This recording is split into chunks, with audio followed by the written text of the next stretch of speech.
Obama administration critics have accused the Fed and Treasury of printing money to keep the economy afloat. Our Eamon Javers reports that is easier said than done.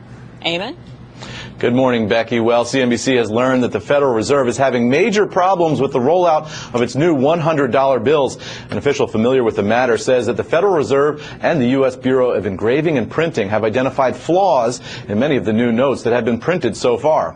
As a result, the government has printed 1.1 billion of the new bills, representing $110 billion in value that it can't use. Some of the 1 billion bills which rolled off the presses earlier this year have a small crease in the new high-tech security paper that causes a blank spot on the bill face. But officials do not know how many of the bills have that flaw, and they're trying to develop a mechanized system to sort the enormous stacks of currency.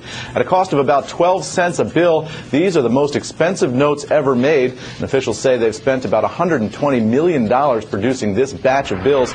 For now, the bills are sitting in huge vaults at the Bureau of Engraving and Printing in Fort Worth, Texas, and in Washington, D.C., and officials are struggling to figure out what went wrong with the printing process, but ultimately they hope the majority of the 1 billion bills that have been printed will end up being usable. With a value of $110 billion, the unusable bills represent a significant percentage of the total $930 billion worth of currency in circulation, and even if they get these sorting machines up and running at full speed, it could take a full year to separate the good bills from the bad. Back to you.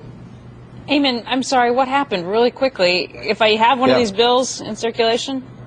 None of these bills have gone into circulation yet. They're all sitting in these warehouses, in these vaults rather, in Fort Worth and in Washington. And what happened is the paper actually folds up onto itself in the printing process, and it ends up with a gap and a crease. And if you pull the bill, you can actually see there's a blank spot in the middle of the bill where no ink has been printed. So that's a problem. They don't know how many of these bills actually have the problem, though. At one point when they were running the presses, I'm told it was up to 30% of the bills that had the problem. And so now what they've got is 1.1 billion $100 bills sitting there in huge piles, and they've got to somehow go through them and figure out which ones have the flaw and which ones don't.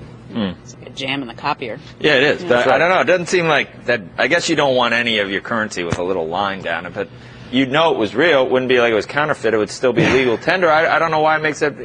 It's weird to think that it costs money to make money. So it's $120 million to make the stupid money, and now we got to maybe throw it away. It's weird. How long does it last? We got to go. How long does a bill last, you think? You know, that's a good question. They tell me they wear out pretty quickly, and so what they've done is they've actually ramped up production of the old bills to fill up the gap while they wait for these new bills to get off the presses. Eamon, thank you.